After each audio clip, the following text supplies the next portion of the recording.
నమస్తే అమ్మా. నమస్తే తల్లి. అమ్మా, చాలా మంది పిల్లలవి పెళ్ళిళ్ళు ఆలస్యం అవుతూ ఉంటాయమ్మా. అవునమ్మా. అలా ఆలస్యం అయినప్పుడు ఏం చేయాలమ్మా? అసలు ఆలస్యం చేయకుండా ఉండాలమ్మా. ఎందుకంటే ఈ పని ముందర తల్లిదండ్రులు జాగ్రత్త పడాలి. ఇప్పుడు మా తరం వాళ్ళమందరం మేము చదువుకోవాలి అని యుద్ధాలు చేసి చదువుకున్నాం. ఈ తరంలో మేమంత యుద్ధం చేశాం గనక తర్వాత తరాల వాళ్ళని యుద్ధం చేసే అవసరం లేకుండా మేమే చదివిస్తున్నాం. చదివించేటప్పటికి వాళ్ళకు ఒక ఇది వస్తుంది, మేము చదువుకున్నాం కనుక ఉద్యోగం చేయాలి, ఉద్యోగం చేశాం కనుక కెరీర్లో సెటిల్ అవ్వాలి, కెరీర్లో సెటిల్ అయ్యాం కనుక అప్పటికి ఏమవుతుంది, ఒక రకమైనటువంటి అహంకారం వచ్చేస్తుంది.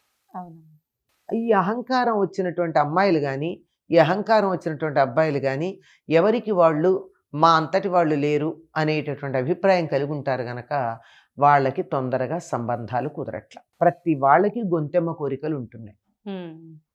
పైగా పిల్లలే కాదు, తల్లిదండ్రులు కూడా ఉంటున్నాయి. ఇంకా గట్టిగా చెప్పాలంటే ఆడపిల్లల తల్లిదండ్రులు కూడా ఎక్కువ ఉంటున్నాయి. ఏం మా అమ్మాయి చదువుకోలేదా అంటున్నారు. మీ అమ్మాయి చదువుకుంది, అబ్బాయి కూడా చదువుకున్నాడు కదా, అబ్బాయి చదువుకున్నాడు, అమ్మాయి కూడా చదువుకుంది కదా, ఇద్దరు సమానంగా ఉన్నప్పుడు ఏమిటి కోరికలు?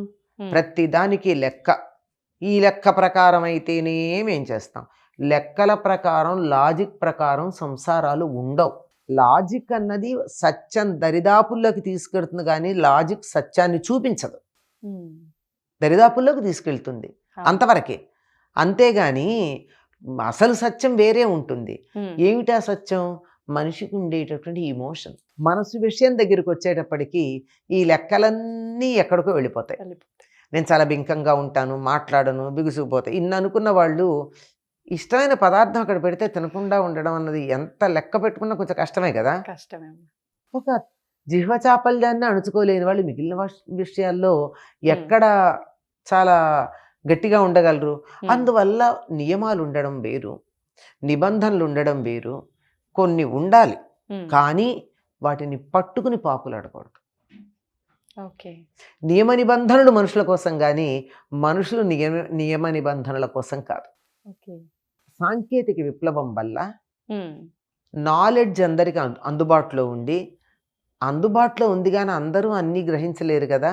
హాఫ్ నాలెడ్జ్తో ఉండి చాలా విషయాల్లో ఇబ్బంది పడుతున్నారు, చాలా విషయాల్లో. అందులో ప్రధానంగా గొంతెమ్మ కోరికలు తల్లిదండ్రులకు ఉంటున్నాయి, పిల్లలకు కూడా ఉంటున్నాయి. పిల్లలు చాలా తెలివిగా ఏమంటారంటే వీళ్ళు ఏదో ఒకటి రెండు చెప్పేసి మిగిలినవన్నీ మా అమ్మ నాన్నలు ఇష్టం అండి అంటున్నారు. కానీ వీళ్ళకి ఇష్టమే, వీళ్ళు రాజీ పడితే వాళ్ళు ఒప్పుకోరా? అవును, ఒప్పుకోరు. అస్సలు పిల్లలకి పెళ్ళిళ్ళు కాకపోవడానికి కారణం ఏమిటి అంటే రాజీ పడకపోవడం. పిల్లలకి పెళ్ళిళ్ళు కావాలంటే ఏం చేయాలి అని సొల్యూషన్ అడిగితే ప్రధానంగా చెప్పేది రాజీ పడండి అని. ఆఖరికి జాతకాల విషయంలో కూడా 100కి 100 పాళ్ళు కలిసినటువంటి జాతకం ఉండదట. ఏ 2 జాతకాలు 100కి 100 పాళ్ళు కలవు. వాళ్ళు ఏదో 60 పాయింట్లు 70 పాయింట్లు ఏదో లెక్క చెప్తారు. అంత కలిస్తే ఎక్సలెంట్ మ్యాచింగ్. అన్ని పాయింట్లు కలిస్తే 100కి 100 కాదు. అట్లాంటిది జీవితంలో కూడా ఇప్పుడు అమ్మాయి ఉంది, ఆ అబ్బాయి బాగా చదువుకుని ఉండాలి, మంచి పొజిషన్లో ఉండాలి, నాకన్నా ఎక్కువ ఉద్యోగంలో ఉండాలి, నా మాట వినాలి. ఇది మేనమ్మా. ఇది ఇక్కడ కుదురుతుంది? వాడు అప్పటికే ఏ CEO లెవెల్లోనో ఉంటే కమాండింగ్ అలవాటు అయి ఉంటుంది. ఇంటికి వచ్చేటప్పటికి పిల్ల ఉండమంటే ఎట్లా ఉంటాడు? Same thing with the girl. ఇప్పుడు అదొకటే చెప్పానని అనకండి. ఇప్పుడు అబ్బాయి కూడా తను పెద్ద పొజిషన్లో ఉండి ఉద్యోగం చేసే అమ్మాయి కావాలనుకుంటే 3 ఏళ్ళో 4 ఏళ్ళో వయసులో తేడా ఉండొచ్చు. ఆల్మోస్ట్ ఇతడి స్థాయికి దరిదాపుల్లో ఉండే అమ్మాయే ఉంటుంది. Even she must be a leader to a team or deputy CEO ఏదో స్థాయిలో ఉంటుంది. అక్కడికి వెళ్ళి కమాండింగే అలవాటు అవుతుంది. కప్పు కాఫీ ఇస్తే తాగడమే తప్ప కాఫీ ఎట్లా చేయాలో తెలియలేదు. చిన్నప్పటి నుంచే అమ్మ చేసి పెట్టింది. తర్వాత ఉద్యోగంలోకి వచ్చాక ఆర్డరింగ్ ఉంది, మనకి స్విగ్గీలు ఉన్నాయి, మరోటి ఉన్నాయి. వీటన్నిటితో రెడీ అయిపోయినటువంటి అమ్మాయి వంటింట్లోకి వెళ్ళి కాఫీ చెయ్యమంటే కొద్దిగా ఆలోచించే పరిస్థితి. అప్పుడు ఎక్కడ రావాలి? అమ్మాయికి రాకపోతే అతను చేయడానికి సిద్ధపడాలి, అతనికి రాకపోతే అమ్మాయి చేయడానికి సిద్ధపడాలి. అప్పుడు మాత్రమే పాలు డికాక్షన్ కలిసిన కాఫీలాగా, మంచి కాఫీలాగా లైఫ్ ఉంటుంది. చక్కెర వేయకపోయినా తీగానే ఉంటుంది. లేకపోతే లాభం లేదు. ఉమ్, ఈ రాజీ పడకపోవడం మన దగ్గర చాలా ఉంది. ఎన్ని ఎన్ని క్లాజెస్ పెడుతున్నారండి, ఎన్ని విషయాలు పెడుతున్నారండి. ఇవేం లేకుండా పూర్వకాలం చేసినటువంటి పెళ్ళి సంబంధాల్లో చక్కగా కాపురాలు చేసుకోలేదా? అయితే ఇబ్బందులు పడ్డారు, పడలేదని అనడానికి లేదు. ఎవరో అత్తగారు మంచిది కాకపోవచ్చు, భర్తే దుర్గుణాలు ఉన్నవాడు అయి ఉండొచ్చు, కష్టపడ్డారు. ఉమ్, మీరు ఇన్ని లెక్కలు చూసిన తర్వాత సుఖప్రదమైనటువంటి కాపురం ఉంటుందని గ్యారంటీ ఉందా?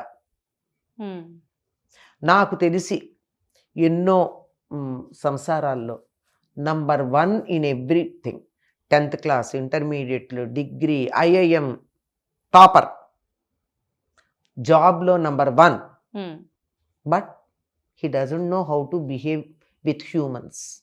అవునమ్మా. హ్యూమన్స్ ఎవరితోనూ సరిగ్గా బిహేవ్ చేయడం రాక భార్యను కూడా ఇల్ ట్రీట్ చేశాడు. ఉమ్, ఎందుకంటే ఎప్పుడూ లెక్కలు కాగితాలు చదివే తప్ప మనుషులతో సంబంధం లేదు.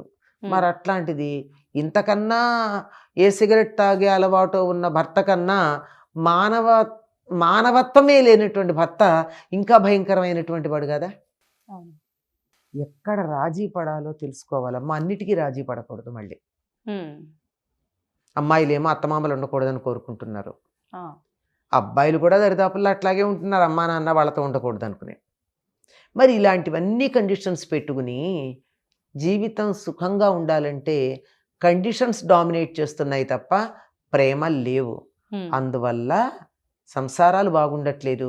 అవి చూసి మాకు పెళ్ళొద్దని ఆడపిల్లలు అనుకుంటున్నారు కదా. నిజమే అమ్మా. అందువల్ల పెళ్లి చేసుకోవాలని ఇంటెన్షన్ ఉండడం ప్రధానం. ఉమ్, తల్లిదండ్రులకి పిల్లలకి పెళ్లి చేయాలనే ఉద్దేశం ఉండడం ప్రధానం. చాలామందికి లేదు కూడా. ఎందుకంటే ఈ సంపాదన మాకు దక్కదు, వస్తే కోడలు అనుభవిస్తుంది, ఉమ్, లేదా అమ్మాయిదైతే అల్లుడు తీసేసుకుంటాడు, మాకెట్లా ఇంత కష్టపడి చదువు చెప్పించాము, ఈ సంపాదన మాకే ఉండాలనేటటువంటి పేరెంట్స్ కూడా ఉన్నారు. అట్లా ఉంటారా అమ్మా? ఉన్నారమ్మా. నేను ప్రత్యక్షంగా చూసా గనక చెప్తున్నా. మరి అట్లాంటప్పుడు ఎక్కడ పెళ్ళిళ్ళు అవుతాయి?